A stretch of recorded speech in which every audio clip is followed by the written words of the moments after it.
Salut tout le monde! L'artiste est de retour, sois le bienvenu. Merci ma poule, ça fait plaisir. Et comment qu'ils vont mes petits parséquiens et mes petites parséquiennes? Vous êtes prêts pour Noël? Vous avez vos cadeaux? Ou vous n'avez encore rien acheté et vous êtes complètement à l'arrache comme tous les ans? Ça c'est moi ça. Bon les amis, chaque année à Noël, c'est toujours un peu une galère de vous trouver un film de Noël dont j'ai pas déjà parlé et dont les autres n'ont pas beaucoup parlé non plus. Je peux pas vraiment vous parler de comédie comme Maman j'ai raté l'avion parce que se moquer d'un film comique qui se moque déjà de lui-même, bah en fait j'ai pas grand chose à dire. Au début je voulais vous parler de Star Wars Holiday Special, mais franchement quand je l'ai revu, franchement j'ai préféré le laisser à PH. J'ai pas pu honnêtement, je vous jure, en le regardant, j'ai vomi 3 fois. Si vous avez pas vu la vidéo de PH, bah allez la voir. Et du coup j'ai regardé les films dont je vous avais parlé lors des 2 Noëls précédents, Die Hard et Die Hard 2, qui sont tous les deux des films de Noël, hein. Et je me suis dit, en toute logique, pourquoi ne pas vous parler de leur suite, Die Hard 3? Tiens, c'est une bonne idée. Oui, mais le problème c'est que c'est pas un film de Noël, donc quelque part ça peut pas marcher. Et d'ailleurs, figurez-vous que détrompez-vous, hein, parce que Die Hard 3 est un film de Noël, puisque John McClane fait directement référence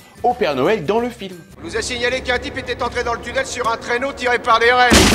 Et voilà, bah vous voyez, moi, il ne m'en fallait pas plus pour considérer Die Hard 3 comme un gros film de Noël. On peut démarrer? Eh ben on y va, c'est parti.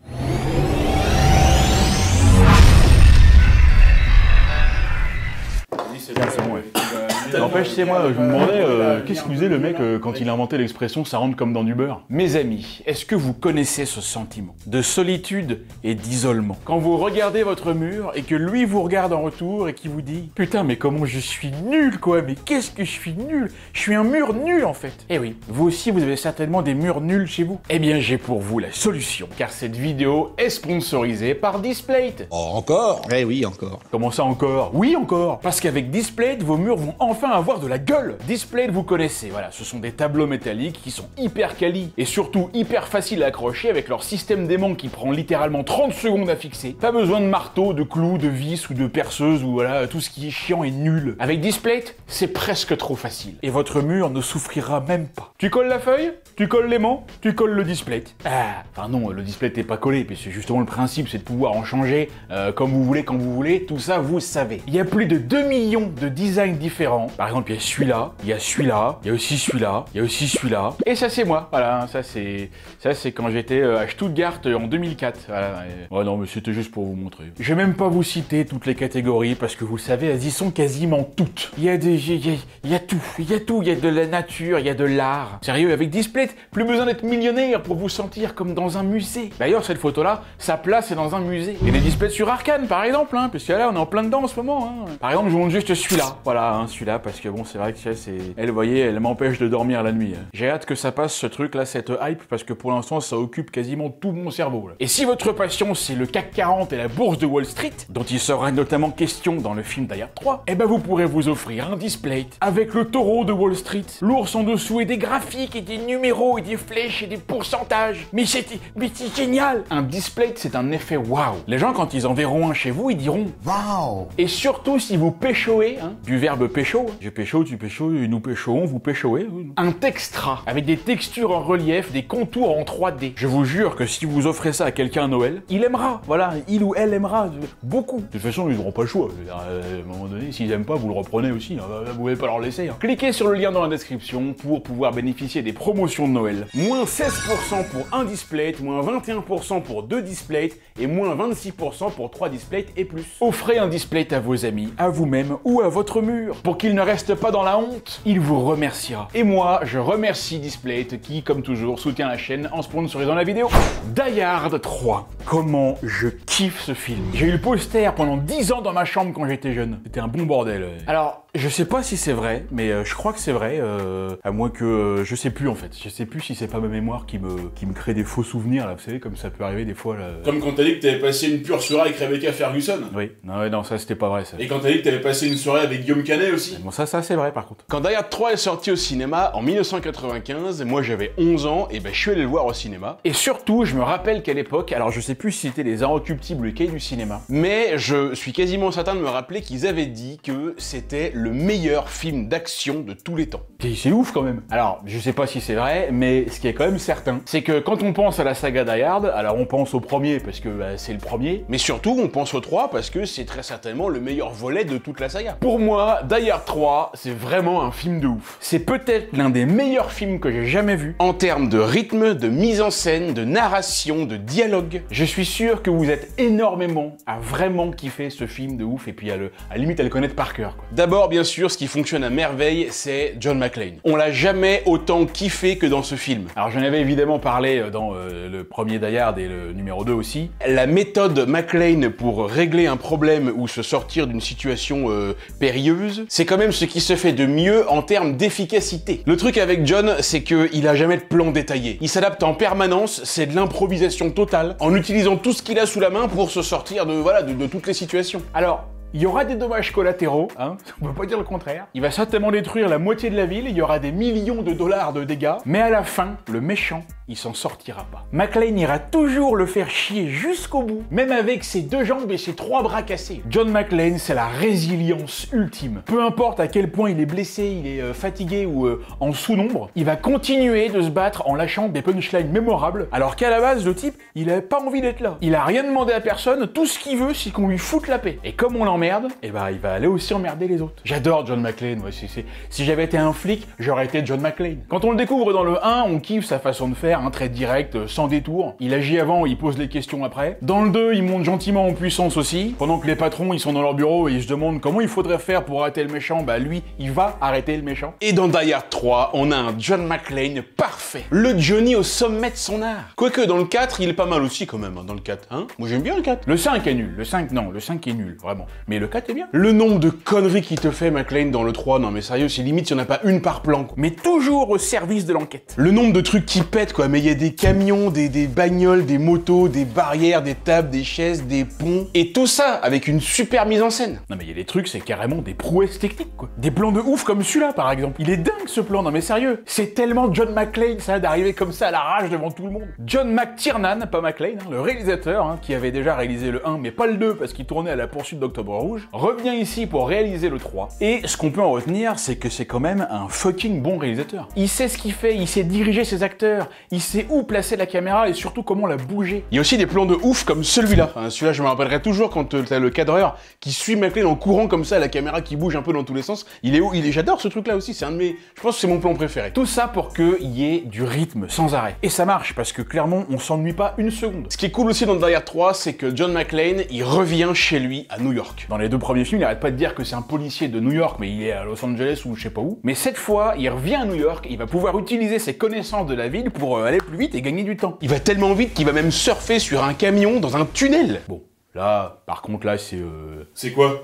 Non, mais c'est rien, non, c'est problème. C'est normal, c'est John McClane. Et c'est cool parce que New York, on peut vraiment dire que c'est quelque part, c'est un petit peu l'une des stars de ce film. 90% du film se passe dans les rues de Manhattan. Il y avait tout le temps du monde qui était là, et des gens, des badauds, hein, qui venaient voir un petit peu comment ça se passait sur le tournage. Alors qu'au départ, ça devait pas du tout être ça, le script. Il y a un premier scénario qui avait été écrit et qui imaginait McClane partir en croisière dans les Caraïbes, et il devait affronter, un terroriste dans le bateau. Mais ils vont abandonner l'affaire quand ils vont voir que sort le film Piège en haute mer, qui raconte pas la même chose, mais qui est sensiblement la même histoire. Et finalement, ce script sera quand même écrit et deviendra Speed 2, une bonne grosse série B bien daubée du cul. Ensuite, il y a eu un autre scénario qui a été écrit et qui s'appelait lui Simon Says. Donc en gros, Simon Says, ça veut dire, c'est un peu la version anglaise de Jacques a dit. Alors, ce scénario, ça devait pas forcément être destiné à devenir Die Hard 3. C'est un scénario d'un type qui avait écrit ça comme ça. Et il y a un moment, il y a eu la Warner même qui a voulu acheter le scénario pour en faire un film. En fait, ils voulaient en faire L'Arme Fatale 3. Et finalement, ça s'est pas fait. C'est la Fox qui a récupéré le scénario pour en faire Die Hard 3. Le truc cool aussi, c'est que pour la première fois dans Die Hard,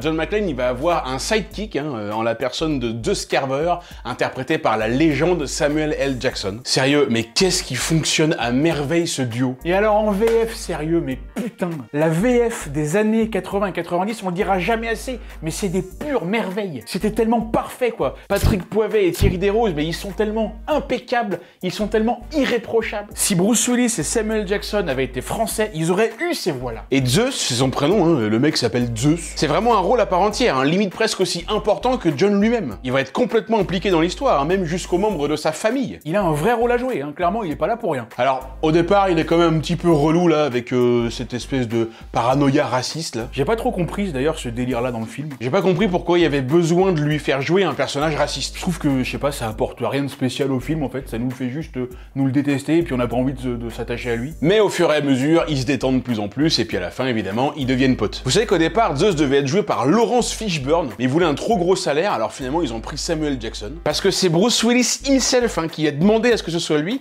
après l'avoir vu jouer dans Pulp Fiction. Alors, ils ont pas de scène ensemble, ils partagent pas de dialogue ensemble, mais ils sont ensemble, en fait, dans une scène. Et bah, Bruce Willis, il a kiffé, hein, il a kiffé le voir jouer, donc il s'est dit que vraiment, il voulait partager l'affiche avec lui dans un film. Et pareil, McTiernan, pour le rôle du méchant, hein, Simon Gruber, il voulait Sean Connery, hein, avec qui il venait de tourner Octobre Rouge, mais Sean Connery, il a pas voulu parce qu'il voulait pas incarner un personnage aussi machiavélique. Et ils ont donc pris Jeremy Irons, hein, l'acteur anglais, et ils ont très bien fait parce que lui, il est impeccable et même depécable. D'ailleurs, je sais pas si vous saviez, mais il existe une fin alternative qui est assez sympa aussi, mais qui a pas été retenue parce que si vous voulez, là vraiment ça montrait John McClane bien machiavélique en fait, comme Simon. Et ça a pas plu aux producteurs qui ont dit que non, il fallait finir le film en restant sur une image un petit peu joviale et bon enfant. Cette fin alternative, elle est sur YouTube, elle dure 5 minutes. Si vous voulez, je vous ai mis le lien en description. Allez, on lance le film. Le soleil se lève sur New York City. C'est une belle journée qui commence. Une journée comme toutes les autres. Le café est dans les tasses. Les cafés nettoient leurs glaces. Les gens vont au boulot, les voitures sont déjà au coude à coude et...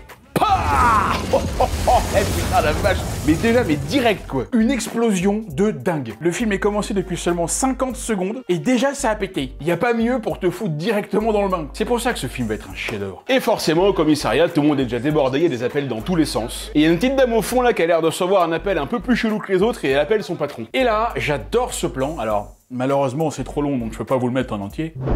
C'est un plan qui va durer 1 minute. Et on entend un homme au téléphone qui se présente comme étant Simon, l'auteur des attentats, qui réclame John McClane pour pouvoir lui faire des trucs dans la ville. Et si McClane ne le fait pas, il fera péter d'autres bombes dans d'autres lieux publics. Et ce plan est hyper fort. C'est couramment ce qu'on appelle dans le jargon cinématographique de la putain de mise en scène qui tabasse des culs. Parce que dans 1000 autres films, tu vois, on aura eu 18 plans différents, des plans larges, des plans serrés, des gros plans, des plans sur la fenêtre, des plans en contre-plongée sur la cafetière. Caméra 5 en plongée sur le parking. Sauf que là, quand t'es un bon réalisateur, et bah un plan suffit. Comme dit à ces gars de trouver McClane et il le trouve tout de suite. Bah ouais, direct, les plans d'après, il est là. Écoutez, c'est efficace. Si ça peut être aussi rapide à chaque fois qu'on cherchait nos clés. McClane tient une gueule de bois, mais comme il les adore, mais laisse tomber, il en peut déjà plus quoi. On dirait moi quand je vais à un entretien d'embauche. Il se prend 2 aspirines, alors vous allez voir, dans ce film, il prend de l'aspirine toutes les 5 minutes. Oui, bah quand on sait que le film se déroule que sur une seule journée, faut qu'il fasse gaffe, parce que c'est pas bon d'en prendre trop. Hein. Si jamais t'es allergique aux anti-inflammatoires non stéroïdiens ou à l'acide acétylsalicylique, ça peut provoquer un bronchospasme par mécanisme de dérégulation de la voie des leucotriennes, une rhinosinussite exacerbée avec polypope nasal, voire un syndrome de déséquilibre systémique lié à une libération massive de médiateurs inflammatoires tels que les prostaglandines E2 et les cytokines pro-inflammatoires, aboutissant potentiellement à une anaphylaxie sévère avec défaillance multi-organique. Comment sais-tu tant de choses? Oh, vous savez,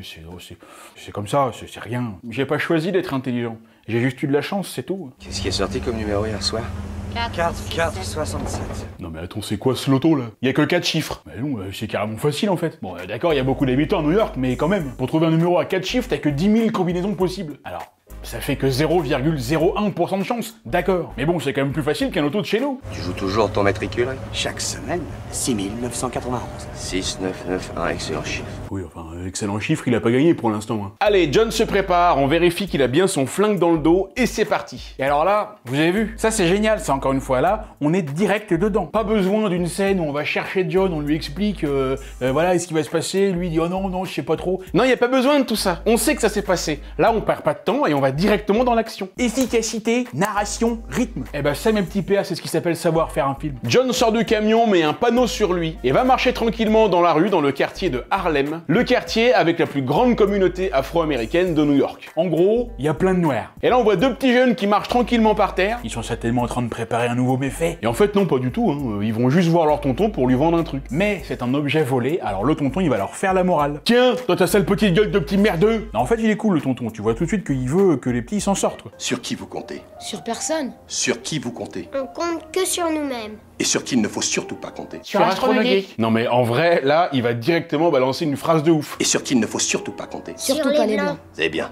Voilà, donc bah, le fameux tonton raciste, hein, dont on parle souvent dans les histoires. Hein, d'habitude, on dit toujours que c'est moi. Bah écoutez, bah là, pour une fois, c'est pas moi, c'est lui. Et là, Sylveux lui disent de venir voir parce que y a un blanc dans la rue qui se balade tranquillement à base de tranquillade, avec un panneau sur lequel il est écrit ça. Oh là là, ça pique, ça c'est bien horrible ça. Non mais, attendez.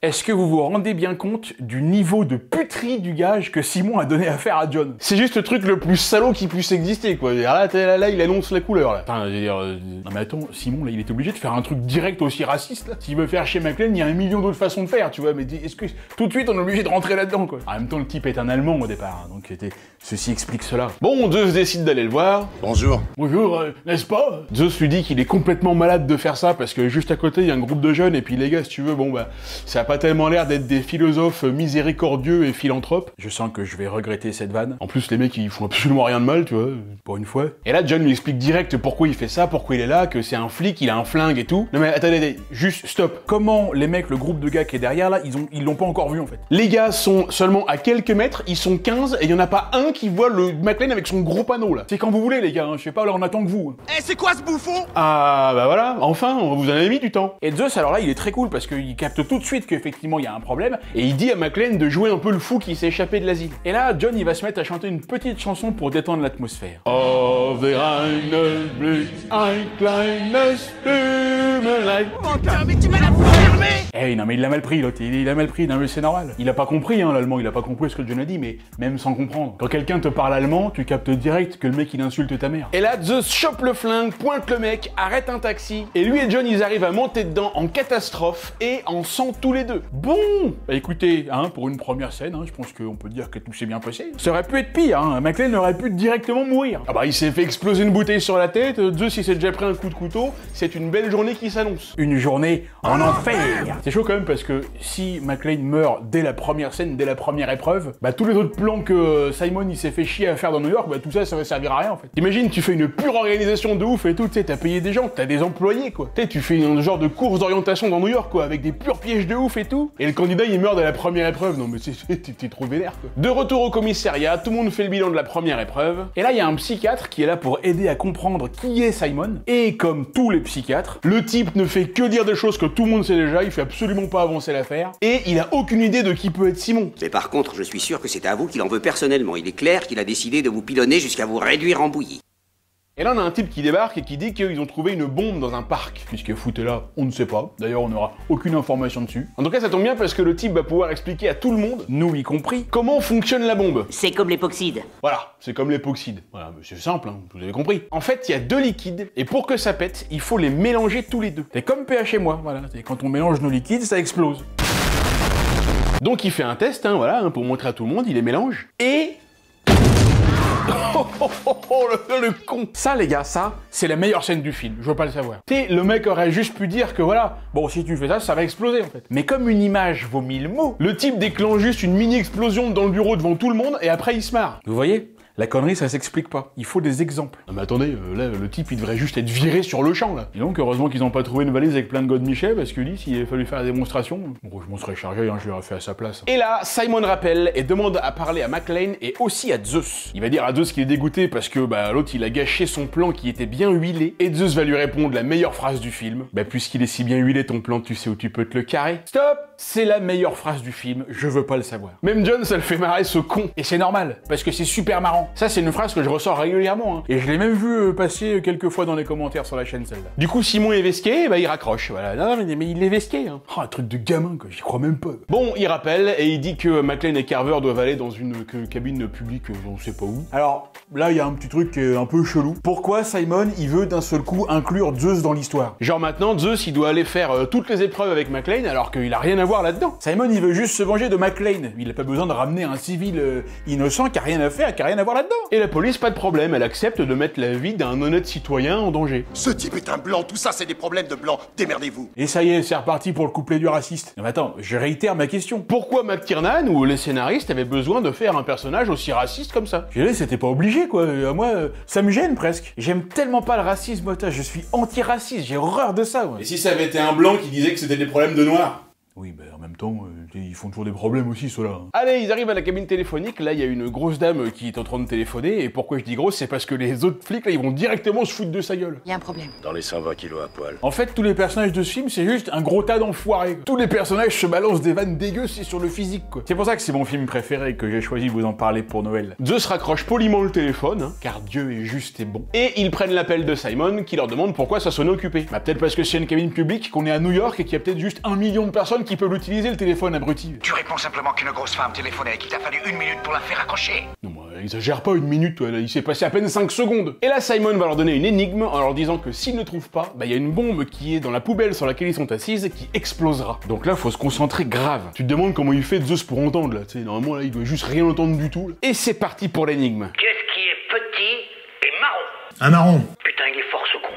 Qui tu es, McClane a trouvé tout de suite. Du coup, Simon leur dit maintenant qu'il a mis une bombe dans un métro et qu'ils doivent aller de l'autre côté de Manhattan, on sait pas où, on s'en fout. Sinon, il fait péter la bombe. Et c'est parti, John chope un taxi, pas le temps de niaiser. Et alors là, il va prendre un raccourci et couper par Central Park. Attention, parce que quand Johnny dit qu'il va couper par Central Park, ça veut pas dire qu'il va prendre l'avenue de Central Park. Ça veut dire qu'il va couper par Central Park. Si tu parles de John McClane, tu comprends tout de suite ce qu'il veut dire. Et alors là, cette scène est absolument géniale. Encore une, ouais, bah oui. John et Zeus roulent en taxi à fond, en plein dans le parc. C'est quand même un peu un truc de ouf d'avoir réussi à tourner ça, quoi. Genre là, il roule à fond, mais tu sais, dans le parc, quoi, sur les gens, quoi. Les plans sont ouf, il y a une bagnole, donc il suit juste derrière, il manque juste de renverser à peu près 8000 personnes. On a même l'impression qu'il leur fonce clairement dessus, hein. Bon, certainement qu'il le fait un peu pour se marrer aussi, hein. Bon, l'occasion est trop belle. Et c'est pas tous les jours la fête, hein. Il a même certainement tué des gens et on l'a pas vu, hein. Mais n'empêche, c'est ça qui est ouf avec John McClane, c'est que parfois, il pourrait clairement tuer des gens. Mais vraiment aussi, ça se demandait comment il fait pour jamais en tuer, quoi. Mais lui, il s'en fout, toi. Il a une idée en tête et il va au plus direct pour y arriver. Et putain, mais comme je disais tout à l'heure, mais regardez ce plan, quoi, mais regardez, non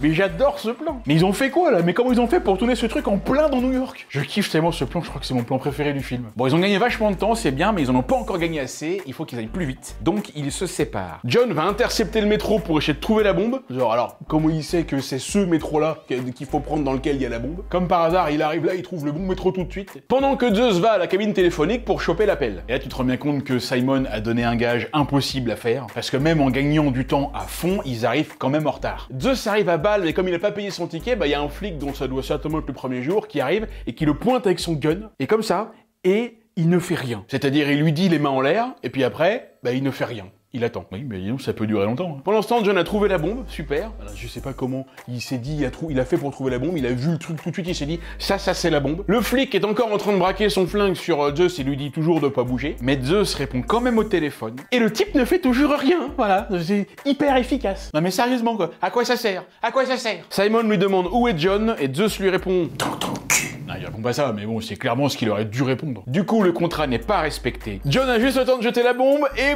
boum.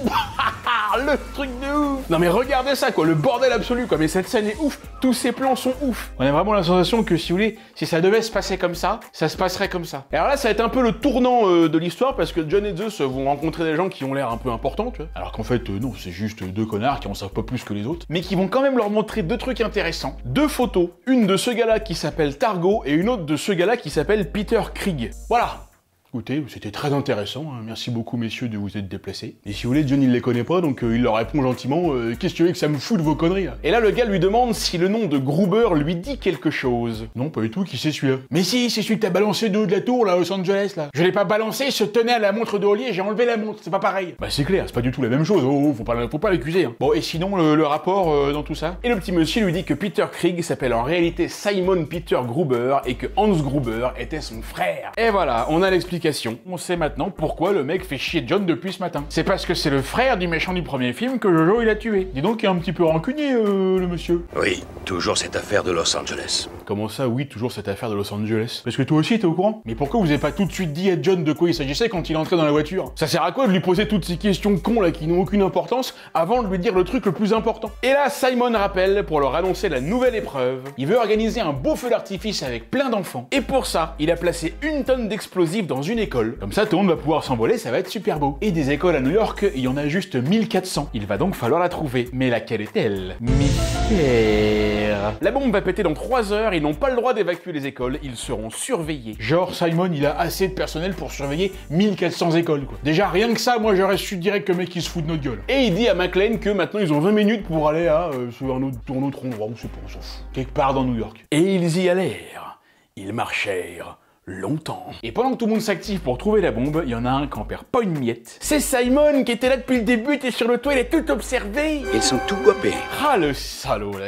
Ah il les fait marcher depuis le début. Hein. Ou courir plutôt. Et là il y a des gros camions bennes qui arrivent sur les lieux de l'explosion, il y a Ricky qui est là pour gérer un peu le truc. Et là il y a Simon qui débarque comme une fleur. Normal. Alors que c'est juste le mec le plus recherché de New York. Rick va montrer l'accès au sous-sol aux gars qui endorment les keufs. Hey, oh là là, bah ouais, voilà, ça y est, bah on a perdu Ricky, ça y est. Mais ça c'était sûr, il fallait être sur le coup. Hein. Allez, au revoir Ricky, à bientôt. Et l'autre gorille qui l'a tué derrière là, bah il lui prend son badge, tu vois. Bah à mon avis, ça il va le regretter. Et donc là, bah d'un seul coup c'est le gros bordel. Il y a je sais pas combien d'agents de chantier qui viennent tout défoncer, tu sais pas ce qu'ils font. Et surtout, personne n'est là pour surveiller. C'est-à-dire que tous les flics sont partis pour aller chercher la bombe dans les 1400 écoles, mais il n'y en a pas un qui est resté quoi. Et on est quand même à Wall Street, c'est-à-dire le quartier d'affaires le plus riche de New York. Il y a la réserve fédérale de la Banque de New York, c'est juste la plus grosse réserve d'or du monde, et personne n'est là pour surveiller. Il suffit juste de se débarrasser d'un ou deux gardes, et bah tu peux ramener tes chariots, puis tu te sers, tu fais tout ce que tu veux, y a pas de problème. Et donc bah ça y est, ils sont rentrés, et puis bah écoutez, ils vont pouvoir tranquillement se servir. Et vous pensez vraiment que vous allez pouvoir tout prendre comme ça sans que personne s'en aperçoive? Vous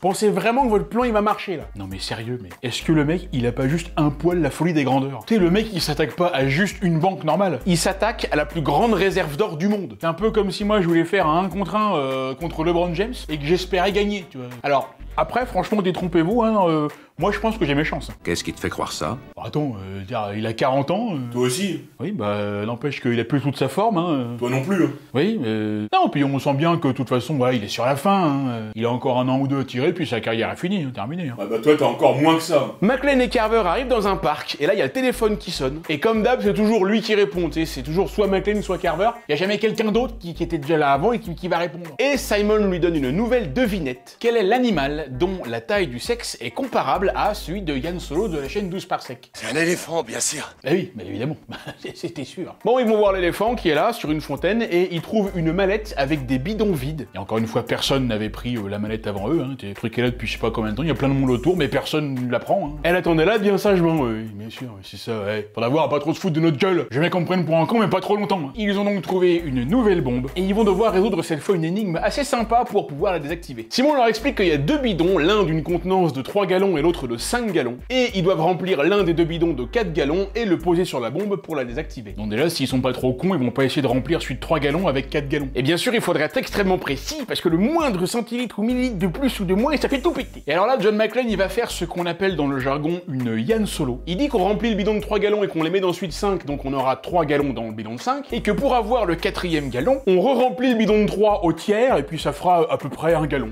À peu près, mais bon, ça marchera, ça devrait marcher normalement. Et bah ça, mais c'est tellement exactement ce que j'aurais fait, quoi. Je suis sûr que ça aurait marché. Bon, en fait, la solution, hein, je suis sûr vous êtes plein déjà à la connaître. Il suffit de réfléchir un petit peu, mais c'est un petit casse-tête assez sympa. On remplit celui de 5, on le verse dans celui de 3, il nous reste donc 2 gallons dans celui de 5. On vide celui de 3, on verse les 2 du 5 dans celui de 3, on a maintenant 2 gallons dans celui de 3. On re-remplit celui de 5 et on verse dans celui de 3 qui a 2 gallons et qui ne peut plus en recevoir qu'un seul, ce qui fait qu'on a donc maintenant 4 gallons dans celui de 5. Et voilà, le tour est joué, c'était pas compliqué, il fallait y penser. Alors, ce qu'il y a d'un peu étrange, c'est que bon, évidemment, on va pas avoir le temps de filmer McClane et puis de se faire réfléchir et puis faire tout le processus, tu vois. Surtout qu'il faut qu'ils aient l'air de galérer un peu quand même et puis peut-être pas tout de suite trouver la solution. Alors du coup, on saute complètement toute la première étape où ils remplissent le bidon de 5 et ils le mettent dans celui de 3. Là, d'un seul coup, on sait pas comment ils ont fait, mais McClane il dit hey, on a bien 2 gallons dans celui de 5. Oui, mais d'accord, mais t'as fait comment? On n'a rien vu. Bon, tant pis, c'est pas grave. De toute façon, ils ont trouvé, c'est très bien. Ils désarment la bombe, Simon les rappelle et il leur demande... Combien font 21 ôté de 42? La moitié de 42, 21. Bon, bah écoutez, il faut trouver 21. Mais quoi? Mystère. Et bah c'est au Yankee Stadium qu'ils auront peut-être la réponse parce que maintenant c'est là qu'ils doivent aller. Et là je chiffre parce que tu sais ils se barrent, tu sais, mais en laissant la bombe derrière eux quoi, c'est normal. Oui bah écoutez, un gosse va s'amuser avec et puis bon on retrouvera une jambe à Brooklyn et puis un bras au Bronx. Et c'est précisément à ce moment-là que tout va basculer. Il y a deux petits merdeux qui volent des chips, John il les arrête et puis bah, le petit il lui dit que de toute façon il se fera pas arrêter par les flics parce que tout le monde est parti. Et pour braquer une banque aujourd'hui ça serait cool. Ouh là là là là là là. Mais évidemment. Mais mon John, mais comment tu as pas pensé avant? Mais oui, parce que moi j'y avais pensé avant. Moi je savais tout depuis le début. De toute façon, moi, dès que j'avais regardé même Die Hard 1, je savais ce qu'il allait se passer dans le 3. Non mais je dois dire, c'est surtout quand même ce qui m'a mis la puce à l'oreille, c'est quand j'ai vu Simon et puis tous les gens arriver avec leurs belteuses et tout, et puis prendre l'or, tu vois. Je me suis dit, là, à mon avis, faut se méfier. C'est pas clair tout ça, c'est pas clair, il y a un truc qui cloche là-dedans. Si un jour vous vous retrouvez face à un terroriste, avec des armes à la main, prêt à vous tuer, prêt à vous égorger, eh bien, méfiez-vous. C'est un conseil d'amis que je vous donne. Et bah le conseil d'amis, John il va le prendre. Il va pas au Yankee Stadium, il va à Wall Street et il va rentrer dans la banque fédérale. Pendant que Zeus va remettre la bombe aux faux flics qui attendent. Et là, John va enfin faire ce qu'il sait faire de mieux. Il va faire du John McClane. Vous vous rendez compte comment c'est la classe? Je veux dire, le mec, son nom, c'est un peu, tu sais, une expression quoi. Remarque, moi aussi je pourrais presque dire ça un petit peu, hein.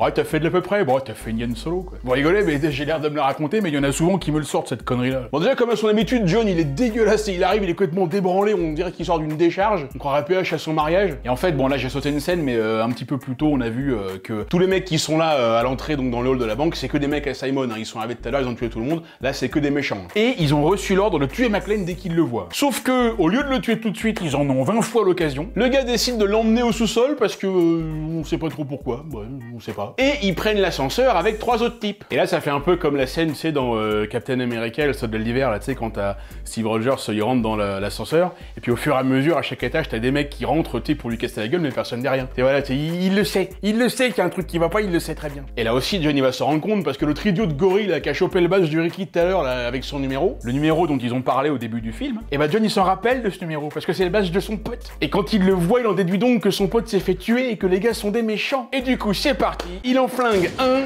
2, 3, et le 4e ligne.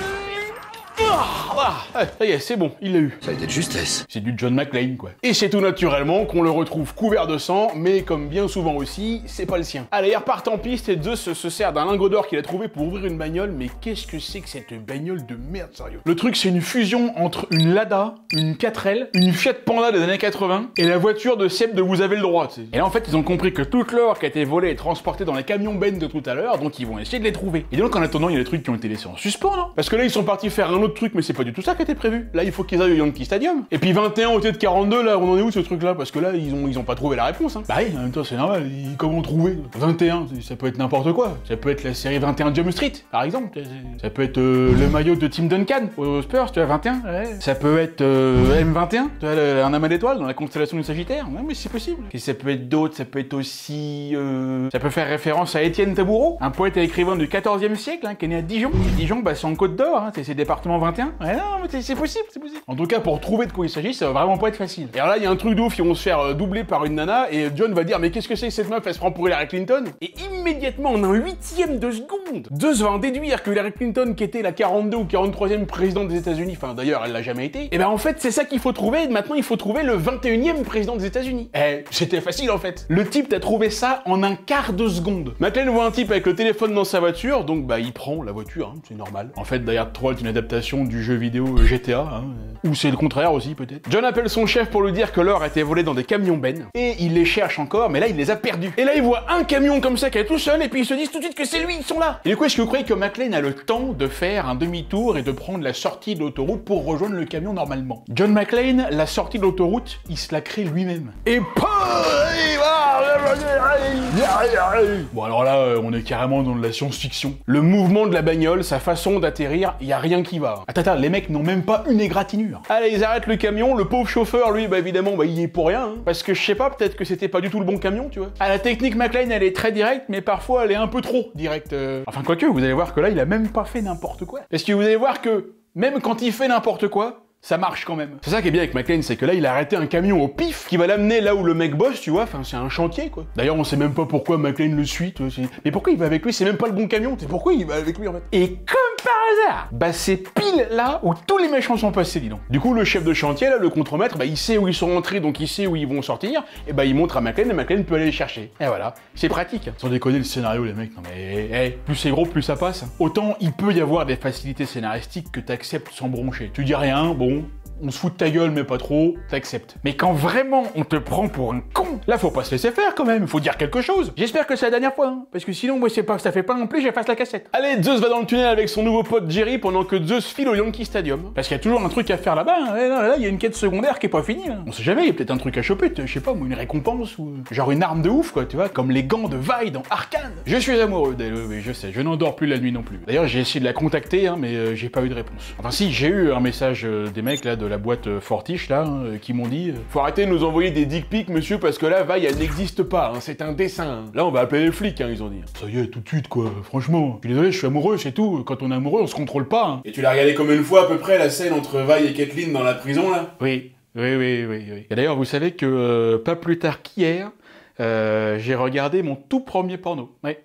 Et alors, c'était bien? Ah bah j'étais jeune à l'époque. Hein. John et Jerry sont arrêtés par un camion. John, il a un mauvais pressentiment, donc il sort son gun. Parce que Johnny a son gun. Il faut l'avoir, celle-là. Il va voir les mecs, et avant même de leur poser une seule question... Non mais attends, il est complètement fou. Qu'est-ce qu'il en savait que c'était des méchants? Si ça se trouve, c'était des mecs complètement normaux, tu vois, comme Jerry, quoi. Des mecs qui bossent là, normal, je veux dire, qui attendent juste de finir leur journée, de rentrer chez eux pour rejoindre leur femme et leurs gosses. Là, John, il vient juste d'assassiner 2 mecs normaux, comme ça. Alors, bon, il se trouve que ce sont bien des méchants. Mais quand même, il est un peu hâtif, le Johnny. Jerry descend pour voir ce qui se passe, et là, on va avoir droit, selon moi, à la 2e meilleure réplique du film. Jerry lui demande si le gars est mort, et McClane lui répond « Eh ouais, Jerry, il aura plus froid aux genoux. » J'adore cette réplique. Voilà, bah, il aura plus froid aux genoux. Vous vous en souvenez certainement pas, et c'est bien normal, mais cette réplique-là, je l'ai déjà sortie dans plusieurs autres vidéos. Bon, en attendant, on n'a toujours pas trouvé qui était le 21e président des États-Unis. Hein. Comment on va faire pour trouver? À qui on va demander? Qui pourrait savoir ça? Faut demander à un historien, je sais pas, tu vois, ou à un mec avec de la culture. Bon, John se barre et demande à Jerry de joindre son patron pour lui tout lui expliquer, et surtout pour lui demander s'il sait qui est le 21e président des États-Unis. Et là, direct, mais encore plus vite que Zeus tout à l'heure avec Hillary Clinton, Jerry te sort le nom. Chester Arthur. Voilà, Chester Arthur, il le sait, il le savait depuis le début lui aussi. Il connaît même tout son CV et tout, hein. Il sait qui est le mec, c'est son arrière-grand-père en fait. C'est quand même bizarre. Mais c'est carrément bizarre. J'aime pas trop qu'on se foute de ma gueule. Comme par un putain de hasard de con, l'autre pécor de Jerry là, il sait exactement qui était le 21e président des États-Unis. Et en plus, il connaît tout son CV par cœur. Mais qu'est-ce que c'est que ce délire? Bon, allez, on s'en fout, c'est pas, on n'en est plus là. Pendant ce temps-là, Zeus est au Yankee Stadium, il est rentré comme ça tranquille, les mains dans les poches. Il peut rentrer à l'intérieur sans problème, personne ne te dit rien. Et puis de toute façon, ça servait à rien qu'il vienne parce qu'il va rien se passer ici là, tu vois. C'était vraiment une quête secondaire pourrie, il a rien gagné. Jerry trouve Cobb et lui raconte tout, et du coup, les gars ont conclu que la bombe se trouve dans l'école Chester Arthur, le 21e président des États-Unis. Et voilà, c'était ça le truc, les gars. Ça n'avait rien à voir avec Étienne Taboureau, là, l'écrivain là, du Dijon du 14e siècle. Pourtant, je trouve que ça aurait eu plus de sens, mais bon. John contacte enfin Simon pour lui dire qu'il a flingué la moitié de son équipe, et ben Simon, il est un petit peu pris au dépourvu, là. Il se fait carrément engueuler par Targo, qui lui dit qu'il est bidon et que de toute façon, il a un petit sgeg. Et ça énerve un peu Simon, qui décide de faire péter le barrage et de noyer John dans le tunnel. Dans l'école, il cherche toujours la bombe, et là, il remarque qu'il y a un frigo qui a été livré ce matin et qui est pas branché, et pourtant, il affiche quand même la température. Et donc, c'est ça, voilà, c'est tout, ils ont trouvé la bombe. Ouais, c'était facile, hein. En fait, il aurait juste suffi de passer un coup de fil dans chaque école pour demander s'ils ont pas eu une livraison inhabituelle ce matin. Ah oui, parce que Simon, il a quand même dit qu'il y avait 1200 kilos d'explosifs, que ça fait 1 tonne 2, quoi. Ah bah, tu mets pas ça dans une enveloppe, hein. Dans le tunnel, l'eau arrive à toute berzingue, et là, attention, plus fort que James Bond qui surfe sur un cerf-volant entre les icebergs, plus fort que Legolas qui surfe sur la trompe d'un éléphant, John McClane surfe sur un camion-ben dans un tunnel, putain. Le truc de ouf, c'est tarpin de la balle. Ça se dit pas, mais je m'en fous. Même Kelly Slater, il peut pas le faire, ça. Et hop, il chope une échelle qui traînait par là, il se fait éjecter dans un conduit, et c'est génial. C'est absolument génial. Et tout ça sous les yeux de Zeus qui, comme par hasard, arrive exactement au même moment, les gars. Mais putain, mais qu'est-ce qu'il fout là? Pourquoi il est là? Mais comment il savait que John allait arriver là? Exactement là, au même endroit, au même moment. Non, mais c'est n'importe quoi. On est d'accord. C'est n'importe quel scénario à la con, quoi. Bon, sinon les autres à l'école, ils ont enfin trouvé la bombe, et c'est pas une bombe de pédale. Oh là là, bravo, c'est super. C'est pas moi qui l'ai dit. Hein. Maintenant, il faut évacuer l'école, mais évidemment, il y a des gamins qui vont faire chier, qui vont rester dans les classes, et comme par hasard, C'est les deux mômes du début, c'est les neveux de Zeus. Il faut vraiment chier jusqu'au bout aussi, cela. John et Zeus ont réussi à retrouver les camions sur le quai de... On sait pas. Écoutez, on sait pas. C'était un hasard. Ils se baladent et puis ils trouvent. Voilà. De toute façon, on n'en est plus là. Hein. Ils s'arrêtent en plein milieu de la route parce que c'est normal. Ils font chier tout le monde, ils te créent un embouteillage de monstres, mais c'est pas grave. Si vous croyez que McClane il en est encore à ce genre de considération, lui se demande plutôt comment il va faire pour sauter du pont jusqu'au bateau qui passe 50 mètres en dessous. Alors, tu ne peux pas. Voilà, tu peux pas, sinon tu meurs. Et alors, qu'est-ce qu'il fait? Qu'est-ce qu'ils ont comme idée bien con encore? Ils vont accrocher le câble de la bagnole qui, comme par hasard, a un câble, hein, bah ça tombe bien. Ils chopent la grue du bateau qui passe comme ça, et puis ils tendent le câble, et puis voilà, ils peuvent traverser tranquillement. Non mais attendez, mais excusez-moi, c'est quoi cette scène là? On est où là? C'est quoi ces gens là? Ils pensent vraiment que ça va bien se passer. Mais le bateau il avance les gars, le câble de la bagnole il est pas infini, et à un moment donné il y aura plus de câble, donc la bagnole elle va tomber, et eux aussi putain! Et ce type là, c'est qui lui? Coupé en deux le gars. Ah bah oui, il aura plus froid aux genoux. Bah d'ailleurs, il a plus de genoux. Bah c'est ce qu'il dit, hein. Il dit qu'il a plus de genoux. Et McClane et Zeus, mais regardez ça, mais... Non mais, est-ce que vous avez vu la chute qu'ils viennent de faire? Ils sont tombés d'au moins 20 mètres, mais tu sais, là, ils atterrissent sur du dur, côté sur de la tôle. Non mais là, ils se pètent le coccyx, ils se pètent la colonne, ils se pètent les bras, les jambes, le cou, ils sont tétraplégiques. Et encore ça, c'est s'ils ont survécu. Bah évidemment qu'ils ont survécu. Attends, tu rigoles? Ils sont forts, très très forts, mais ils sont presque morts. Allez, ils se séparent, Zeus se transforme en ninja noir, enfin en ninja... Et il part de son côté, pendant que John, lui, essaye de pas faire de bruit non plus, c'est pour pas se faire remarquer. Bon bah c'est raté, là je crois que tout le bateau a entendu. Allez c'est parti, on évacue l'école. Les petits là-haut on les laisse, hein, parce que dit bah il n'est qu'à pas faire chier et puis aller avec les autres quand on leur a demandé. Hein. Attends, ils font perdre du temps à tout le monde, il faut encore qu'on s'occupe d'eux. Non, bah, ils se démerdent tout seuls. Non mais c'est des enfants, hein. Mais alors, mais ça leur apprendra. La prochaine fois ils feront plus gaffe. De toute façon c'est bon, calmez-vous, c'était pas une bombe en fait. Simon il s'est bien foutu de notre gueule encore une fois, parce que c'était pas une bombe, c'était du sirop d'érable. Et ouais, il y a jamais eu aucune bombe dans aucune école. Et voilà, en fait Simon il est cool, il voulait pas tuer les enfants. Vous voyez, comme quoi... C'est pas une légende, il existe bel et bien des Allemands gentils. Et donc alors, qu'est-ce qui se passe là? Le plan de Simon depuis le début, c'est de faire couler le bateau en mer avec tout l'or dessus pour, en gros, remettre tous les pays un petit peu à égalité. C'est un acte un peu engagé, tu vois, c'est un acte avec des idées, des revendications. Simon, il fait partie d'une association. Et ils ont mis McClane et Carver sur la bombe pour qu'ils puissent assister au spectacle. Pourquoi il s'est mise là, celle-là?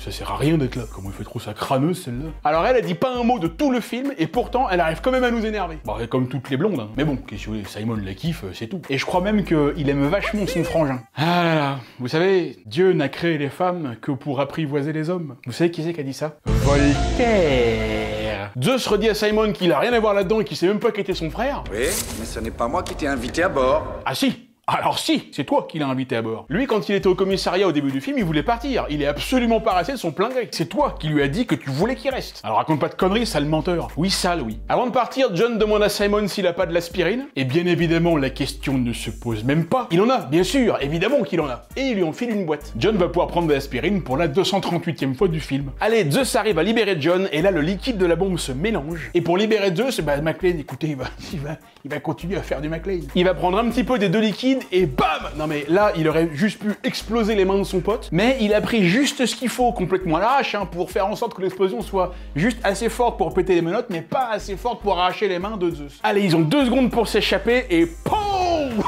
La bombe explose juste derrière eux. Ils sont expulsés dans l'eau, mais ils n'ont rien, tout va bien. Les mecs sont juste increvables. À tous les coups, ils ont chopé la botte increvable du Milborn, là. Ouais, hein, c'est peut-être ça. Ouais, c'est possible, c'est sûr, à tous les coups, c'est ça. Ils retrouvent enfin leur collègue, Zeus est amené à l'hôpital, et John, bah, il va essayer d'appeler sa femme. Après 1 an à se faire la gueule, hein, ça va pas être facile. Notez que c'est lui qui fait le premier pas, hein. Ouais, non, mais ça, faudra pas l'oublier, ça, plus tard. Et là, sur la boîte d'aspirine, il voit écrit Nord des Lignes, qui est le nom du magasin où Simon a acheté l'aspirine. Et ça, alors là, j'ai jamais compris pourquoi. Mais John se dit que si Simon a acheté l'aspirine dans ce magasin, et ben c'est là qu'il doit être avec toute son équipe et c'est là qu'ils ont caché l'or. Mais pourquoi il serait là-bas? C'est juste un magasin. Il est juste passé dans un magasin acheter de l'aspirine. Par quelle logique tu te dis qu'en fait c'est là sa base? Si ça se trouve, ça a juste absolument rien à voir. Sauf que là non, ça n'a pas rien à voir. Parce qu'effectivement, ils sont tous là ces salopards. Et Simon prend du bon temps avec sa nana la tarée là. Et là, John, en bon caillou dans la chaussure, en bon cheveu dans la soupe, en bon chien dans un jeu de quilles, en bon Yann Solo dans une conférence sur l'exactitude et la rigueur scientifique, il vient te foutre la merde.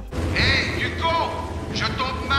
J'adore ces répliques. À chaque fois, il te sort un truc de ouf. Toujours la petite pointe d'humour. Je me demande si ce serait pas lui, finalement, mon personnage de film préféré. Du coup, Simon et Simone sont bien vénères d'avoir été interrompus, donc ils prennent un hélicoptère, et là, Mike Lane, il va moins faire le malin. Parce qu'il les a pris en chasse. Simon a une arme de ouf, alors que John a un tout petit pistolet tout minuscule, encore plus petit que le criquet infernal. Merci beaucoup, mon Sylvain. Simon touche l'hélico qui doit se poser, John se barre en courant, et Simon le canarde, mais n'arrive même pas à le toucher, sans déconner. Mais comment il fait pour ne pas le toucher? C'est pas possible. Le type est un ancien soldat de l'armée allemande, il est grave en position de force, tu vois, et il le touche pas. C'est pas possible, oh là là, mais ça m'énerve. John est complètement en découvert, il va avoir plein d'agios. Simon lui fait face, il a 1 million de fois le temps de lui tirer dessus, mais au lieu de ça, il le regarde en souriant. Il ne fait rien. Rien de rien. Mais qu'est-ce que tu fais, toi? Pourquoi tu le tues pas? T'attends que John trouve un moyen pour te tuer ou quoi? Ah bah c'est gagné, déjà il a trouvé, hein. Avec lui ça va vite. John shoot les câbles qui sont au-dessus de l'hélico et attention,